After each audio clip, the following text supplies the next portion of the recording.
All right, I'm excited to do this. On today's video, it is my great honor to introduce a special guest speaker. His name is Nyle Kelly. He started his career in the hospitality industry after graduating from Algonquin's College Hotel and Restaurant Management program in 1993. He has worked in hotels across North America, including the Banff Springs Hotel and the Chateau Lake Louise. In 1999, Mr. Nyle Kelly joined Hostar International, which helps hoteliers improve their services and reduce costs.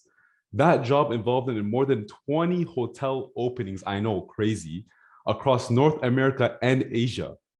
In 2003, he returned to Ottawa to join the Brookstreet Hotel in Kanata North vibrant high-tech community, where he was soon promoted to Director of Guest Services and then Director of Operations. In 2016, he completed his Executive MBA at the University of Ottawa's Telfer School of Management. 1 year later, Mr. Nyle Kelly was finally named the General Manager of the Brookstreet Hotel and Marshes Golf Club, where he holds this position today. So it is in my great honor to have this man come on the channel and this community because it means so much to me being someone who's so passionate about hospitality. And he's just such a great leader because he reached out to me asking if he can help me with this. And right away, I jumped the bullet. I caught him, made sure we can schedule something. So without further ado, Mr. Nyle Kelly. Issa, thank you so much for having me on today. It's certainly my pleasure and honor to be here. I truly appreciate what you're doing with this channel. I'm happy to be a part of that, and hopefully I can provide some value to the people listening today, talking a little bit about my career, maybe some of my ideas around this business, and how we move forward. I'm sure all of us are glad to have you, and we're so excited to hear what you have to say. So I'm going to start us off with the first question. What made you want to get into hospitality or enroll in the hospitality program? Let's start with that. Well, I think it started off when I was pretty young. I grew up in a small town. I worked in a lot of restaurants early in my working days. I worked at the local diner, if you will. Started off washing dishes, doing some short order cooking, things like that. I went on to work for the local Chinese restaurant for a period of about 2 years. And then I worked a restaurant on the 401, which was a restaurant to begin with, but then it was converted into like quick service foods, like KFC, a Tim Hortons, and I kind of worked my way through the ranks there. That's in the days when Tim Hortons used to still bake donuts at their facilities. They don't do that anymore, but I was a baker for 2 years. And at that time, it was actually very good money. So that kept me there. And my brother actually worked in restaurants too as well. So what really got me started was the fact that he was in it, I was in it. We decided that we wanted to open up a restaurant together after education, after high school, after college. So I enrolled in the restaurant management program at hotel restaurant management program at Algonquin College, and kind of the rest is history. I did that for 2 years. The funny thing was, though, is I didn't really work in restaurants again for a while after that. I was hired directly at the school at that time to go to the Rockies. I had a friend that worked out west, and it sounded like a really exciting thing. I had just started to learn to ski, so I thought, what a better place to go and do that and start my career in this industry. And so my first job at the Banff Springs Hotel was cleaning rooms, and I cleaned rooms for, I guess it was about 8 months, and then I started to do different things. Like I was a houseman; it's called a house person now. I was an office coordinator, and I really got to know the behind the scenes part of the housekeeping business. So I furthered that by transferring to Chateau Lake Louise, and I became what you call a floor supervisor. And the floor supervisor is responsible for leading the room attendants and checking all the rooms, making sure that they're to standard and everything's perfect for when that guest arrives. So I did that for a little while. Chateau Lake Louise had a lot of turnover, so we did a lot of hiring there, a lot of training. So I took over the training supervisor role, did that for about a year, trained over 100 to 150 room attendants a year, which is a lot when you think about that. Wow. And then I became the evening supervisor and night supervisor. So I did it all. Like housekeeping was really an area that I focused in on early on. And I had some great leaders during that time, different styles, old school, but you just learn so much. And then from there, I went to work at the front desk. as the front office supervisor and manager on duty. I did that for about 3 years. And that again was a really good transition for me because it allowed me to start now get client focused, dealing directly with the guest. And that had, that hotel was 500 plus rooms. So we in the summertime, we would check in 80%. So 400 rooms in and out every single day, all the way through the summer.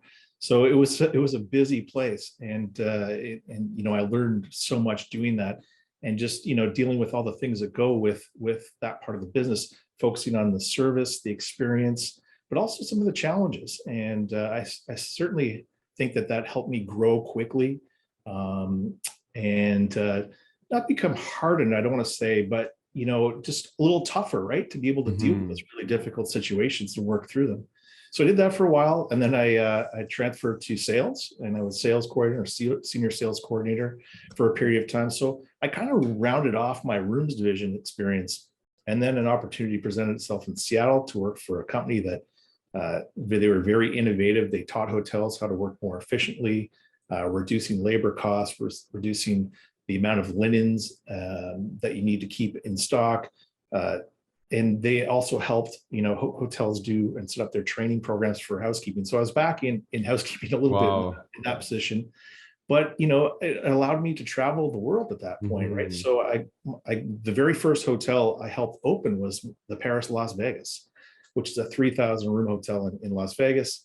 Did you say, wait, sorry, did you say 3,000? 3,000, and that's a small one in Las Vegas, right? Okay. It shows you the perspective. The MGM Grand and Caesar's Palace are over 5,000 rooms now.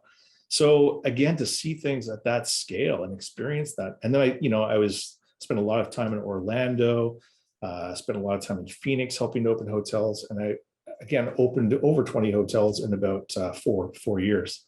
Wow. And what's interesting is that by working for that company, one of my colleagues had sold some equipment to the Brookstreet Hotel. And he knew that I was looking to move back to Canada because I was living in Seattle at the time. I had just gotten married and was looking to settle down. And at that time, traveling across the border had become difficult because of 9/11 and some of the challenges there. So it just seemed like the right time. And so I started off here as back to housekeeping manager. Wow. And that's where I started. And then I kind of just slowly worked my way up to get to GM in the last few years. But I'll talk a little bit more about that. No, it's so cool because it shows you the perspective of like how much you went through to like get to the position you're in today. Like I feel like a lot of people overlook just how much effort, time, and like perseverance it takes. So yeah, that's really fascinating actually. So I think in my case, though, to be honest, I had some really fun jobs along the way, right? And so that's what always kept me kind of intrigued and engaged. And I tried to take the best of every experience that I had. Helping open 20 hotels allowed me to become a bit of an expert on opening hotels. You take the best practices that you've learned through all those experiences and you bring them. And when we opened this property, I was able to do that and contribute to the team in that way. Wow, that's really interesting. Thanks for sharing all that. So this brings me on to the second question. What would you say are the most unique experiences that shaped your character and got you into the position you're in? I know you shared a lot of experiences right now, but what would you say was like the most unique ones? Do you have like any cool experiences or funny stories that you can, like, that we can all learn from whoever's watching this right now that you would like to share? Sure, absolutely. So I mentioned at the beginning that, I grew up in a small town. I was a small town kid. And I think that this industry, changed that for me. Again, one of the most impressive parts about working in this industry is the ability to travel or work, in any location in the world. This business is not just here in Canada, it's anywhere. And once you started to gather some of that experience, you can move around.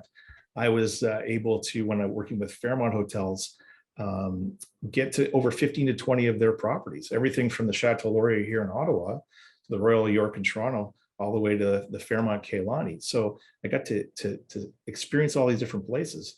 And in doing so, I learned a lot about the world. I learned a lot about other cultures. I learned a lot about regional foods. Wow. And I think that helped shape me a little bit as far as my character is concerned and getting me ready for the position I'm in right now. Because without a broad view, it's a little more difficult to do what I'm doing today. Maybe just a quick funny story that I'll share. When I was in the Rockies, and maybe it's a good lesson in planning, awareness, knowing your environment. So as I said, my first job was cleaning rooms. And so I went to work that morning. I had my list of 17 rooms to clean that day. Mhm. And one of the first things you do is you do a status check in the morning, right? So Mhm. you go and you knock on all the doors. If there's anything that's D&D, you don't knock on those doors, you just note it and you come back to those rooms later. You look at your checkout rooms, you look at your occupied rooms.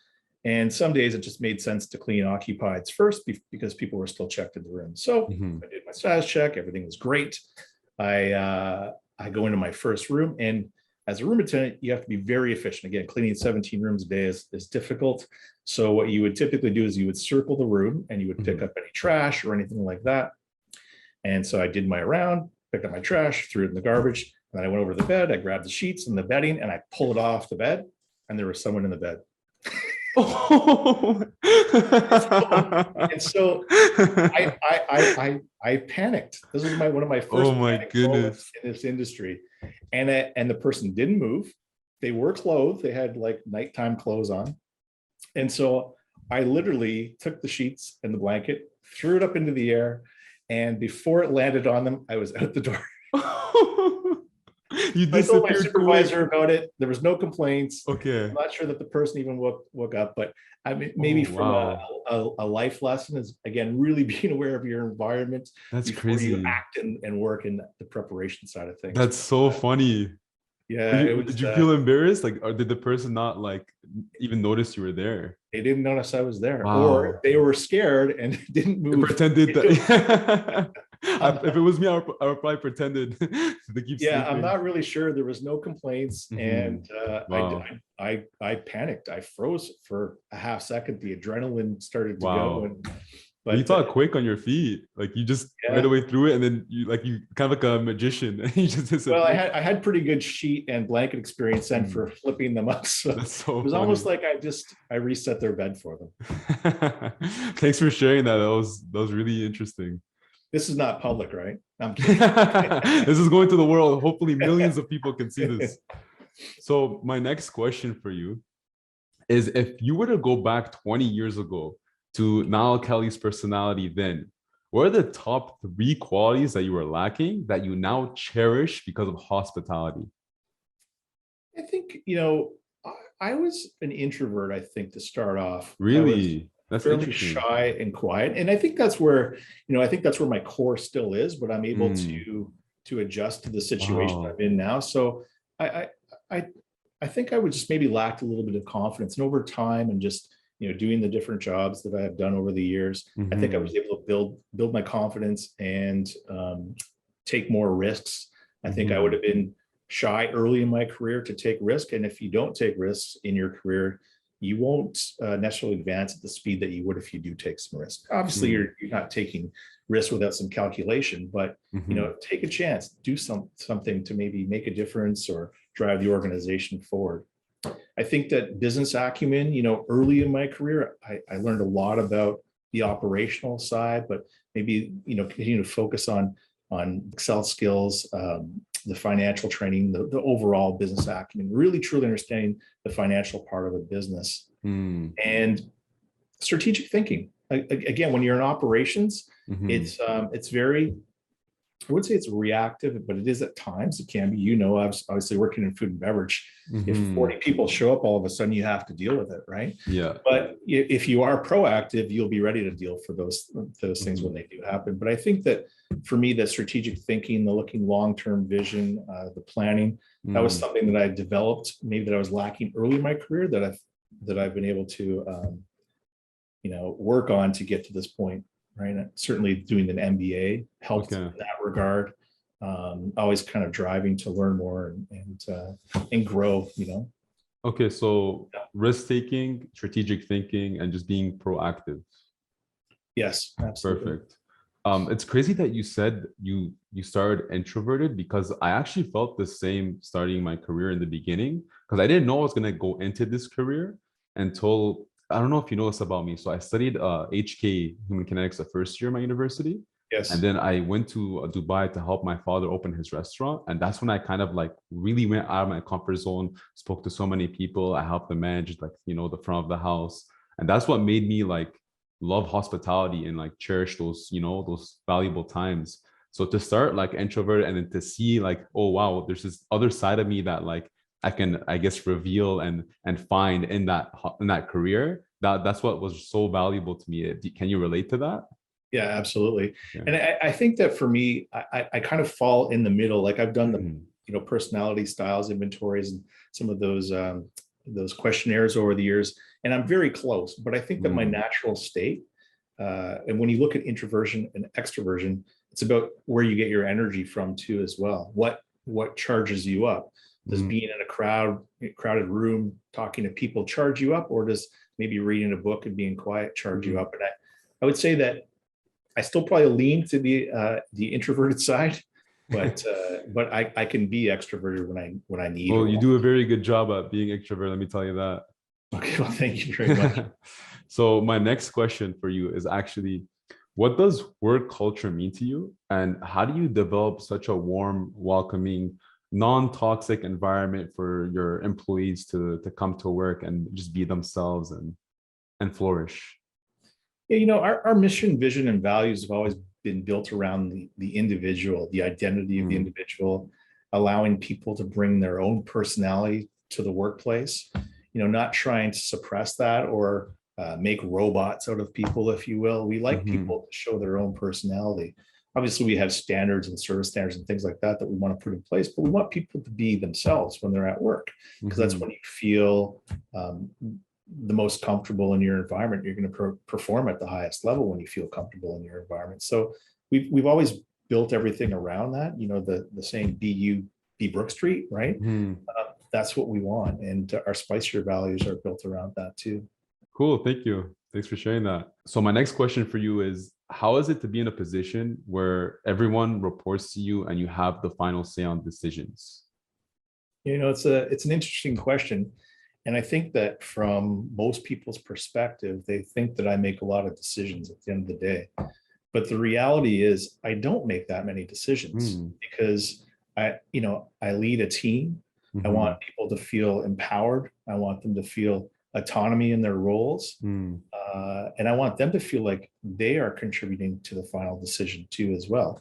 I'm certainly there for guidance and support, but I Mm. want people to make the best decisions they can in support of our business and driving our business forward, right? Mm. So if you don't do that, people won't perform at their highest levels. I mean, this most successful organizations in the world follow this kind of same philosophy, that they let their people lead and they let their people make decisions, and it's extremely integral to our success to have this. Mm.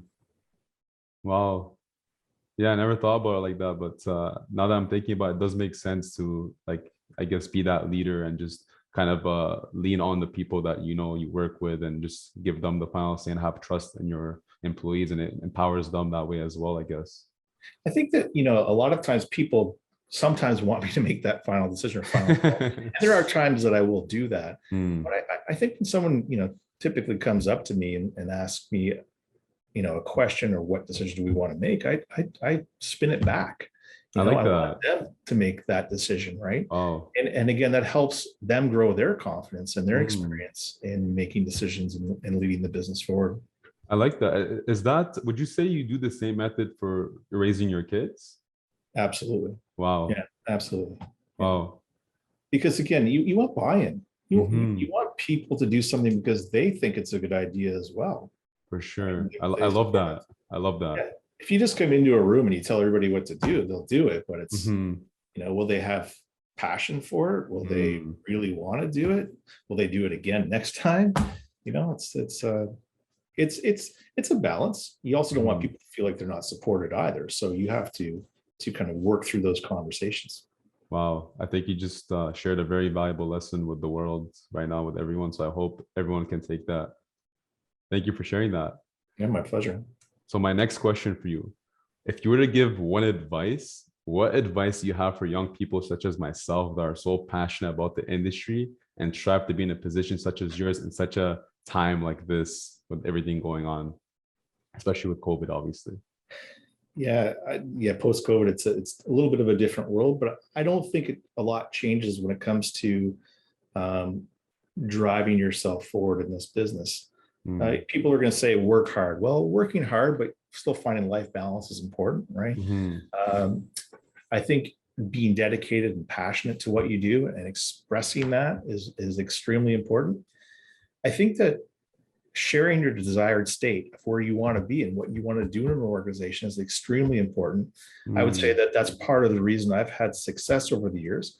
I'll also say timing is very important. So picking your Mhm. timing, but clearly communicating what you want to do and where you want to be and what you want to achieve, so that when people that can influence those decisions have that opportunity, they already know, right? They already know Mm. who the players are in their organization and who wants to move to that next step. And again, like in my case, that's kind of how I treated it. I did, just before I did my master's, I did some executive coaching, and that helped me really kind of think in those terms again, really clearly describing your desired state to your organization and the things that you want to do. And it also gave me the confidence to go and ask Mm. to take my MBA while I was still working, and the organization supported. It was a very well laid out, well thought out plan, and the organization supported. And here I am today, as their general manager, Mhm.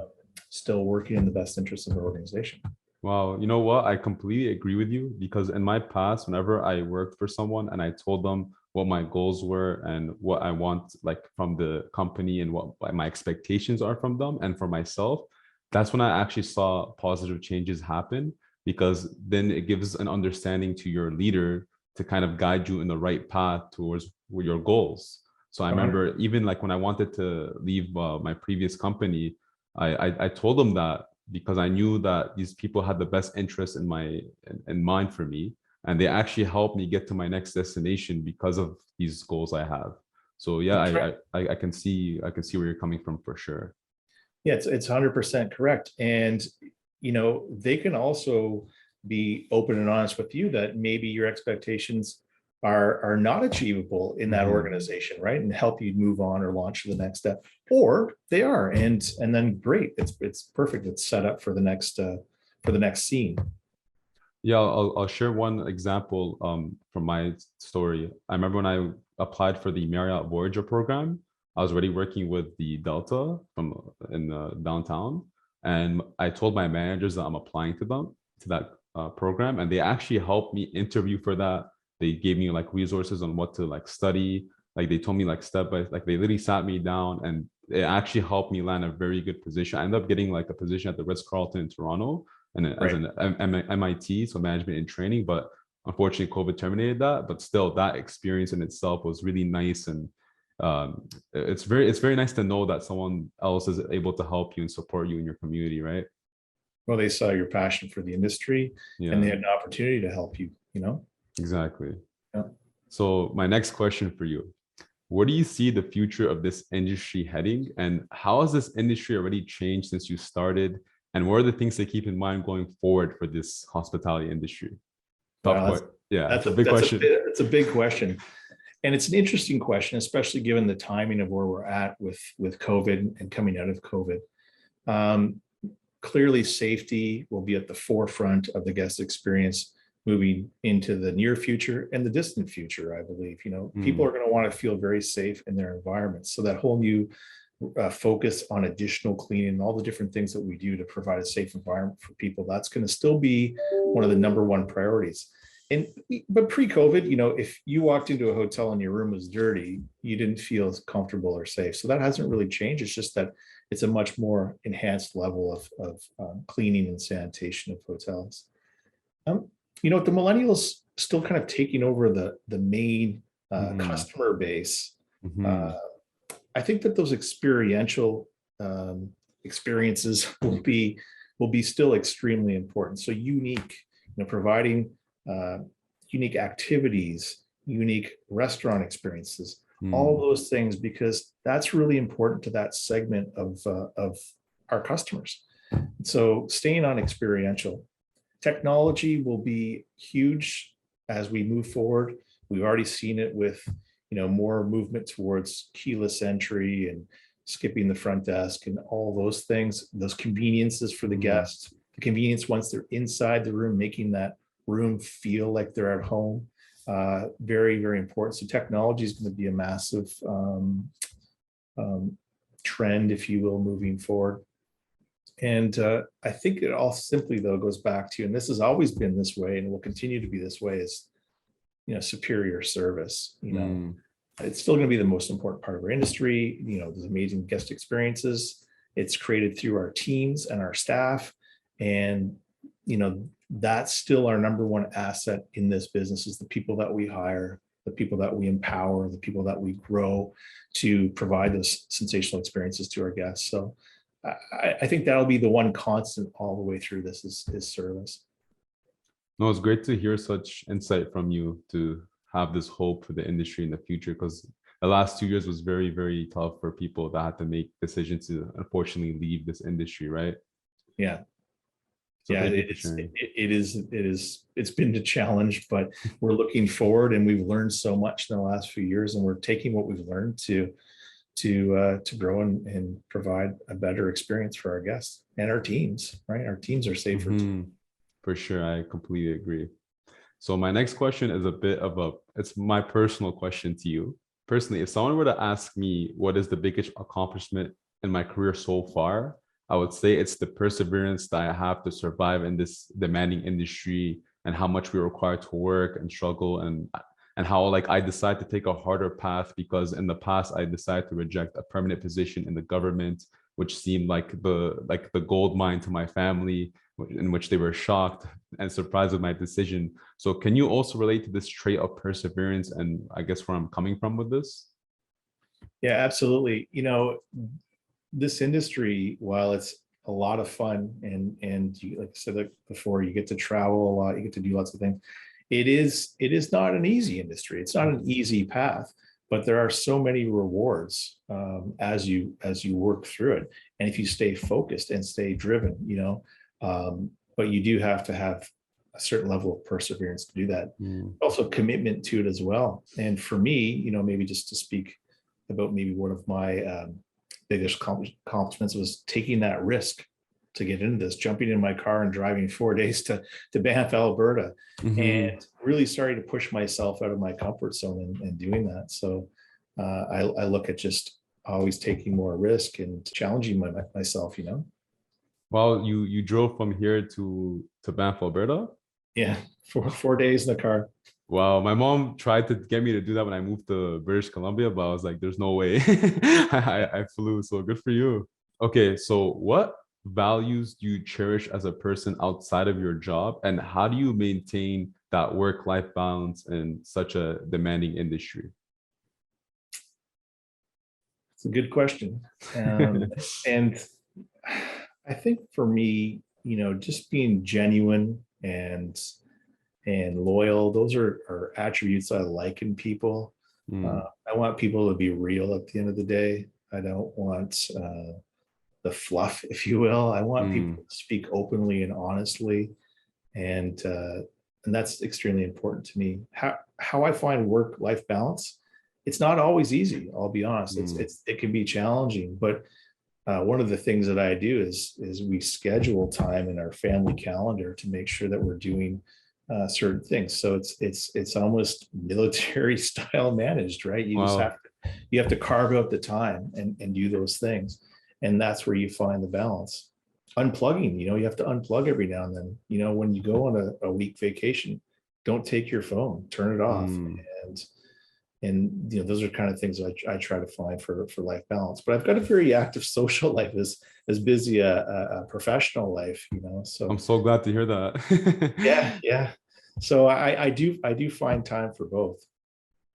Okay, I'm so glad to hear that, because I feel a lot of people, especially my like the younger crowd and the millennials, I think they're struggling to find that balance.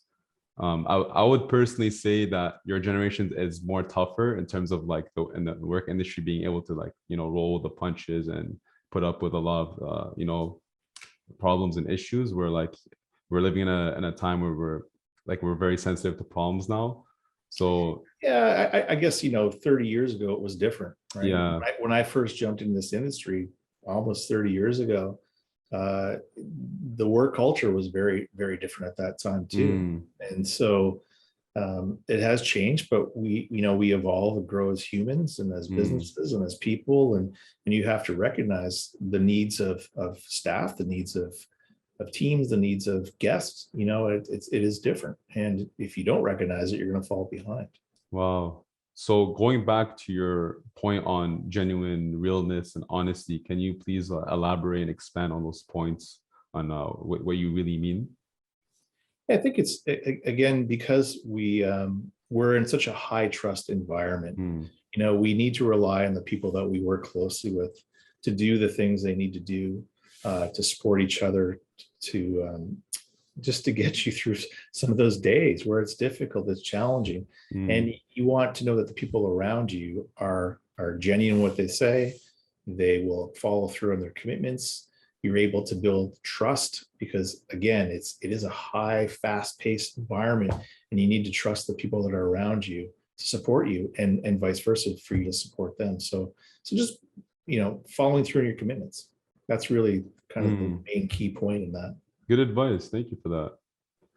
Another personal question I have for you. For someone like me who's starting a YouTube channel, who started 3 months ago about hospitality, travel, and tourism, what do you think about the whole concept? What do you think? What opportunities do you think can come from this, and just your overall like opinion and advice on this? And maybe you can help me in the future, like kind of knowing what videos to make or knowing what guest target to hit, and maybe potential problems I can look to solve for the industry. Because I look at myself, even though I call myself a hospitality guru, I don't consider myself one. I consider myself more of a guide. So maybe I'll change my name in the future.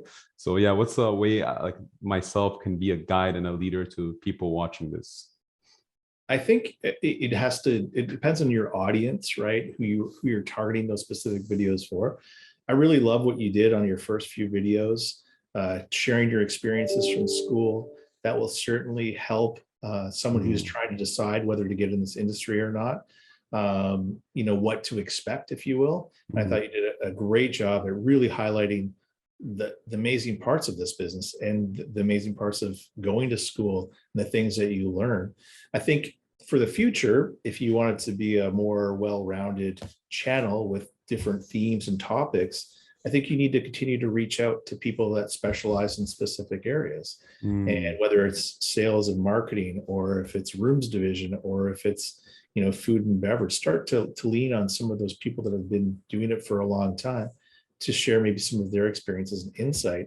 And I think that will make the channel well-rounded, if you will, covering all aspects. But also, we're in the tourism business. You may want to look at reaching out to um, other types of organizations, Mm. the Ottawa Senators, and how that relationship works with the hotels in the region and some of the partnerships with restaurants. I think you could really kind of branch that out. Wow, that's really good tips. I'm gonna definitely apply some of those for sure. Thank you for that. Here's a fun question for you. What is your favorite wow moment, wow guest experience that you've had with someone in the past? There's a few of them, and not all of them I was a part of, but I'll tell you one that made me proud and um, was really impactful was, a guest was here at the hotel with their family. The child forgot their stuffed animal. It was just before the Christmas holidays, I believe, and they were distraught once they realized they were on their way home. They didn't have it anymore. And our housekeeping manager at the time, Amanda, got the teddy bear and took the teddy bear around the hotel and dressed it up, having fun in different locations in the hotel, and then sent the family pictures to share with the child before they mailed it back to them, Wow. and say that they extended their holiday. And that actually won us a Stars of the City award, that kind of, and those are the kind of really cool, unique experiences that people do that differentiate you on the service Wow. That's standpoint, right? amazing. Yeah. So the family got to see the stuffed animal like kind of lie down on the In the pool. spa, they were getting a massage in the spa. That's so They were funny. sitting in a chair in the I pool love area. that. Yeah, eating in See, the that's just restaurant. going above and beyond. That's like true definition of hospitality to me, just making people feel like that. You turn like a moment where like it was sad to just like happy and like I'm Yeah. gonna come back from my little vacation. But how many people do you think that family told that story, right? And these are Mm, the things. It's creating memorable experiences for our guests, and wow. by memorable, something that they talk about for a long time after, something they've never seen before, Wow. something unique. And it's part, like I said, it's part of our mission and vision is create those memorable experiences. Amazing. Amazing. Yeah. So what's a experience? So the opposite question. What's an experience that you experienced that like was wow to you? I'll tell you a couple. Okay. One time we were doing a leadership event. I won't name the hotel, but we were staying at a hotel and they had a restaurant on site. Mm. And when we walked into the restaurant, the maitre d' knew exactly all of our names Oh without wow. us introducing. So clearly they did their homework. They went and they looked at our profiles online and they knew who we were before we got to the restaurant.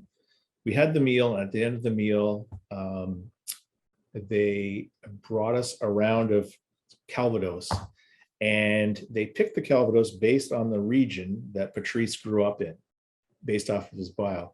So I think of that experience and I think, Wow. wow, the effort that it took to go and read all of our bios, know who we were, and then to provide that level of experience was incredible. And again, so that's one I've been talking about for 15 years. That was 15 years ago that happened. I Wow. think of another time I was at the what was the Four Seasons, just recently converted to the at that time recently converted to the Fairmont Hotel in Seattle. Is my wife and I, we had our son with us. He was 6 months old. So we arrive at the front door of the hotel. They take our car, we check in. We get to the room and there's already a crib in the room with like little mini bottles of baby shampoo and powder and Amazing. things like that. Again, just that little attention to detail. So we checked in. We left about a half hour later to leave the hotel.